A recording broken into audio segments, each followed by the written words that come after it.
Okay guys, let's take a look at a better way to make those washers, or I think so. Again, I'm going to use a little bit larger diameter, but I'm going to try the poly punching board, and I'm going to use, again, the beeswax, the original beeswax formula as a mold release here for the punches, and we'll see what we get.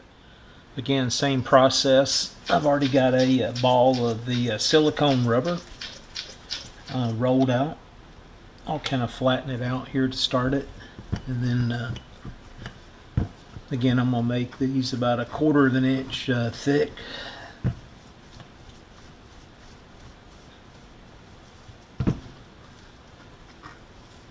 Okay, that should be good for this purpose. Peel it off the mat here. I'm going to bring it back to the poly board. Okay, here I'm going to make a 3/4 inch washer. I'm going to go right over on the edge here so I don't waste a lot of the product.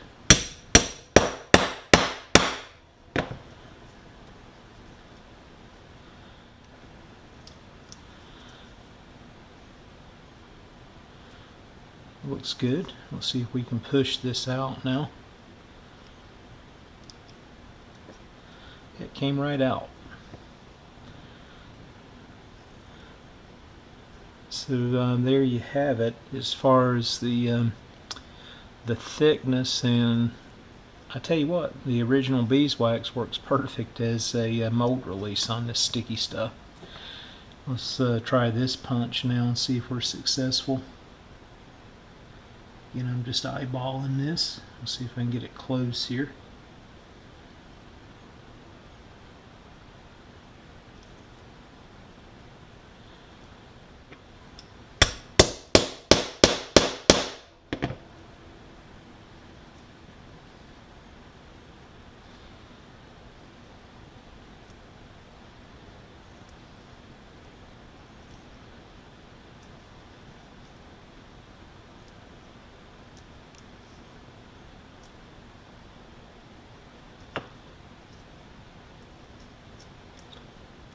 Okay, there you have it.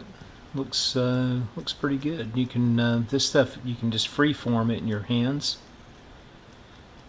That's what I love about it. So if you mess up the thickness and or the shape, you can just reshape it.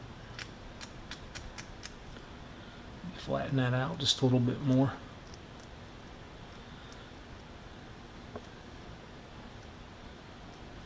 So there's another custom washer that really come in handy. You know, make these just a little bit larger, a little thicker. And again, these chassis mounting washers, man, you know, what a perfect solution for those. Let me heat this up with the heat gun real quick, and we'll take a look at the finished product. I decided to do another one. I just left the beeswax build up actually here on the punch itself, and I think actually, unless it creates some problems with curing, which we'll find out in just a minute because of the dissimilar products, I actually like this better because you can see it just falls right out. So I don't have any of that build up inside of the punch like I did before. So let me get these cured. Let's just make sure that doesn't create a problem. I'm going to just leave the beeswax on the washer itself, and we'll heat it up, make sure that doesn't create a problem for it. But you can see how symmetrical the washer looks. To cure this, I'm going to just leave the center punch piece here. And again, I've got just a little bit of the beeswax spray on there.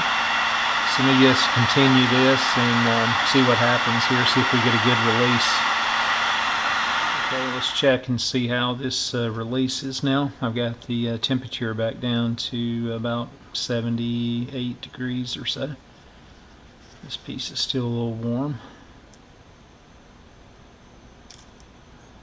Yeah, it came right off. Very nice.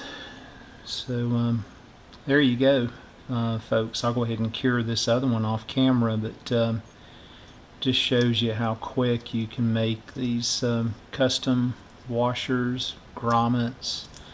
You know, I could take this now, or actually before I cured this, maybe I'll do another video on a grommet as well. And while the VersiMold, before it's cured, I should be able to take like a screwdriver or something like this and just form, you know, that ring around it. So I think it's endless, the possibilities. But you can see, I mean, high quality product. I love it.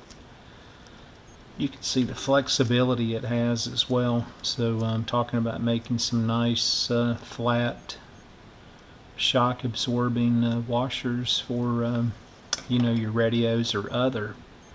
I think this product's going to be the key, what I use going forward. Hey, thanks again for watching, guys. Hope you found this helpful. Until the next video, take care.